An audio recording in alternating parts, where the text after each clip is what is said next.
التي تبقى لأصحابها بعد مماتهم، الذكر الحسن والسمعة الطيبة، وهي عمر الإنسان بعد مماته، فبعد أن طويت أيامه بقيت آثاره وحفظت مآثره، فهي نعمة يرزقه الله من يشاء من عباده ويجريها على ألسنة خلقه، والناس شهداء الله في أرضه. ففي سنن ابن ماجه قال النبي صلى الله عليه وسلم: يوشك أن تعرفوا أهل الجنة من أهل النار. قالوا: بم ذاك يا رسول الله؟ قال: بالثناء الحسن والثناء السيء، أنتم شهداء الله بعضكم على بعض. وفي عصرنا الحاضر تجلى هذا الأمر مع انتشار وسائل التواصل الاجتماعي، حيث أصبحت أقوال المرء وأفعاله محفوظة في الفضاء الرقمي يتناقلها الناس حتى بعد وفاته. فكم سمعنا عن أموات يذكرون بخلال الخير مما خلقوه من كتابات نافعة ومواقف نبيلة، فكانت ذكرا طيبا لهم بعد موتهم، فما يقوله ويفعله المرء اليوم يكون عنوانا لذكره غدا. وفي مسند الإمام أحمد قال النبي صلى الله عليه وسلم: إذا أراد الله بعبد خيرا استعمله. قيل: وما استعمله؟ قال: يفتح له عمل صالح بين يدي موته حتى يرضى عنه من حوله. أن يفتح الله لعبده عملا صالحا قبل موته حتى يرضى الناس عنه فيحمدونه عليه فيطيب به ذكره ويكثر ثناؤه. والسمعة الحسنة هي لسان الصدق الآخرين التي حرص عليها الأنبياء والمرسلين. فهذا خليل رب العالمين يسأل ربه أن يهبه الذكر الحسن بعد موته، فقال: رب هب لي حكما وألحقني بالصالحين واجعل لي لسان صدق في الآخرين، أي اجعل لي في الناس ذكرا جميلا وثناء حسنا. فاستجاب الله دعوته ونشر في العالمين حسن سمعته، فجعله إماما وأمة يتناسل الأنبياء من ذريته، وأنعم بذلك على أنبيائه ورسله، فقال: ووهبنا لهم من رحمتنا وجعلنا لهم لسان صدق عليا.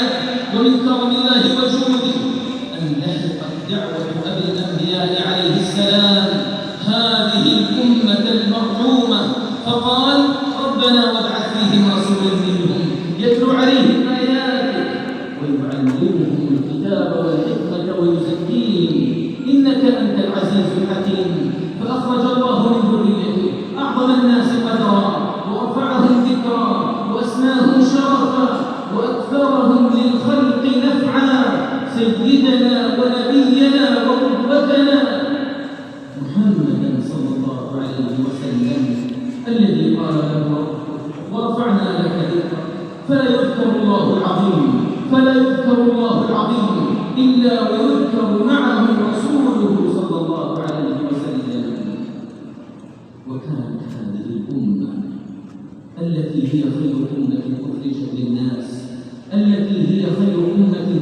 للناس ففيها ما لا يحصى من ألسن الصدق من الصحابة والتابعين وتابعيهم بإحسان إلى يوم الدين. معاشر المؤمنين، الذكر الحسن يبقى لمن عم نفعه وانتشر عطاؤه، فأصحاب الذكر الجميل سيرتهم تتخطى الآفاق ويفتح لها قلوب الخلق وتنشرح الصدور في التعامل معهم وتطمئن القلوب لهم. فهذا نبينا صلى الله عليه وسلم سبقته سيرته الحسنة قبل بعثته، فهو الصادق الأمين في الجاهلية والإسلام. والنجاشي ملك الحبشة انتشر في الناس عدله حتى قال النبي صلى الله عليه وسلم: إن بأرض الحبشة ملكا لا يظلم أحد عنده. رواه البيهقي في السنن الكبرى. والخير في أمة محمد صلى الله عليه وسلم إلى قيام الساعة ممن تواصل برهم وترادف إحسانهم وبقي أثرهم من ملك عادل يحفظ حقوق رعيته ويحوطهم برعايته ويحارب الفساد ويحمي البلاد، أو عالم ينتفع الناس بعلمه وسمته وأخلاقه، أو غني كريم معطاء يحسن للمساكين والفقراء، وآخرين يشيدون المساجد ويعمرون المدارس والمعاهد، فهنا إمام في مسجده وهناك طبيب في مصحته، وهذا وجيه بجاهه وذاك داعية بحكمته يجمع الناس على الخير والهدى والصلاح والتقى، وكل هؤلاء الصالحين وغيرهم وإن غيب الموت أجسادهم فقد حفظ الله أعمالهم وآثارهم وأبقى ذكرهم الجميل، واتصل الدعاء لهم جيلا بعد جيل. وصدق الله تعالى إذ يقول: إنا نحن نحيي الموتى ونكتب ما قدموا وآثارهم وكل شيء أحصيناه في إمام مبين.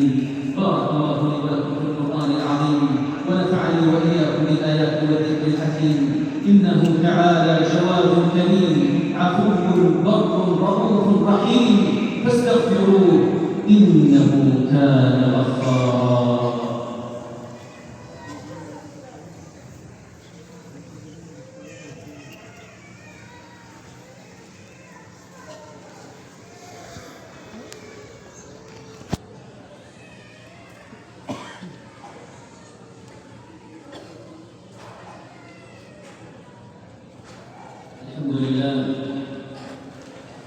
الحمد لله على من شاء بفضله، والصلاة والسلام على أشرف وأفضل أنبيائه وأكرم رسله، وعلى آله وأزواجه وأصحابه وسلم تسليما كثيرا.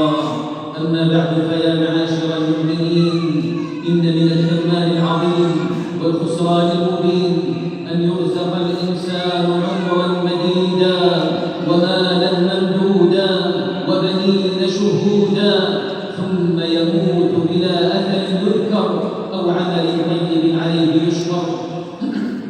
فمن لم يجعل لنفسه أثرا قبل مماته دفن ولا شيء يذكره غير أنه كان ثم مات.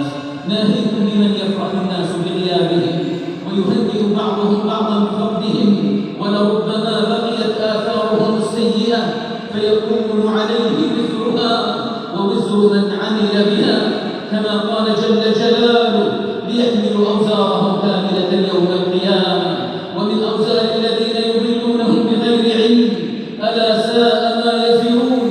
فأول من بدل دين إبراهيم عليه السلام وأتى إلى جزيرة العرب بالأصنام رآه النبي صلى الله عليه وسلم يجر أمعاءهم في النار كما جر الناس إلى الشرك بالعزيز القهار. وليس من نفس تذكر ظلما إلا كان على ابن آدم الأول كفل من دمها، لأنه أول من سن القتل. وكذا من ابتدع بدعة في الدين ودعا إليها ومات ولم يتب منها ويحذر من فعلها بقيت أثرا سيئا بعد موته. وقد حذر النبي صلى الله عليه وسلم من السيئات الجارية التي تكتب على صاحبها وهو محبوس في قبره. وفي صحيح مسلم قال صلى الله عليه وسلم: من دعا إلى ضلال كان عليه من الإثم مثل آثام من تبعه لا ينقص ذلك من آثامهم شيئا. إخوة الإيمان، إن من أسباب لسان الصدق في الآخرين وبقاء أثر الثناء على العبد في العالمين العمل بالقرآن الكريم، كما قال تعالى: لقد أنزلنا إليكم كتابا فيه ذكركم أفلا تعقلون. أي في القرآن عزكم وفخركم وارتفاع ذكركم، كما أن قضاء حوائج الخلق سبب عظيم لجلب ثناء الصدق، والتربية الصالحة للأبناء سبيل لبقاء الأثر والثناء. ثم اعلموا معاشر المؤمنين أن من أسباب استحقاق الثناء وبقاء الأثر الأرض والسماء كثرة الصلاة والسلام على النبي صلى الله عليه وسلم. فمن صلى على النبي صلى الله عليه وسلم فقد طلب من الله تعالى أن يثني على رسوله ويكرمه ويجعل له لسان صدق في الآخرين، والجزاء من جنس العمل. فأكثروا من الصلاة والسلام على نبيكم كما أمركم بذلك ربكم، فقال: إن الله وملائكته يصلون على النبي يا أيها الذين آمنوا صلوا عليه وسلموا تسليما. اللهم صل على محمد وعلى أزواجه وذريته كما صليت على آل إبراهيم، وبارك على محمد وعلى أزواجه وذريته كما باركت على آل إبراهيم إنك حميد مجيد. وارض اللهم عن الخلفاء الراشدين أبي بكر وعمر وعثمان وعلي وعن سائر الصحابة والتابعين ومن تبعهم بإحسان إلى يوم الدين، وعنا معهم بعفوك وكرمك وجودك ومنتك يا أرحم الراحمين. اللهم أعز الإسلام والمسلمين، اللهم أعز الإسلام والمسلمين، اللهم أعز الإسلام والمسلمين، واجعل هذا البلد آمنا مطمئنا سخاء رخاء وسائر بلاد المسلمين. اللهم آمنا في أوطاننا وأصلح أئمتنا وولاة أمورنا وأيد بحق إمامنا وولي أمرنا. اللهم وفق إمامنا خادم الحرمين الشريفين وولي عهده الأمين إلى ما فيه عز الإسلام وصلاح المسلمين، وإلى ما فيه خير للبلاد والعباد وجميع ولاة المسلمين.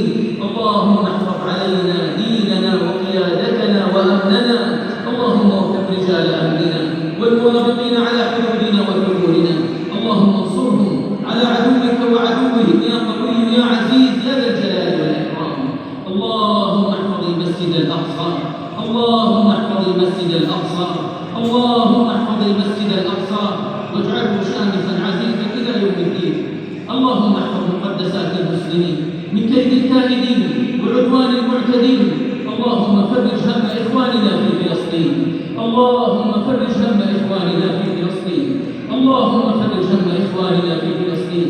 اللهم كن لهم معينا ونصيرا ومؤيدا وظهيرا برحمتك وفضلك وجودك يا أرحم الراحمين. اللهم فرج هم المهمومين من المسلمين ونفس كرب المكروبين واقض الدين عن المدينين واشف مرضانا ومرضى المسلمين. اللهم من أرادنا وبلادنا وأمننا بسوء فاشغله بنفسه ورد كيده في نحره واجعل تدبيره تدبيرا عليه يا قوي يا عزيز يا ذا الجلال والإكرام. اللهم اجعلنا ممن طاب ذكرهم وحسنت سيرتهم وخلص عملهم واستمر أجرهم في حياتهم وبعد مماتهم. اللهم بارك لنا في شعبان وبلغنا رمضان ووفقنا فيه للصيام والقيام وصالح الأعمال. اللهم اغفر للمسلمين والمسلمات والمؤمنين والمؤمنات الأحياء منهم والأموات. ربنا تقبل منا إنك أنت السميع العليم وتب علينا إنك أنت التواب الرحيم. سبحان ربك رب العزة عما يصفون وسلام على المرسلين والحمد لله رب العالمين.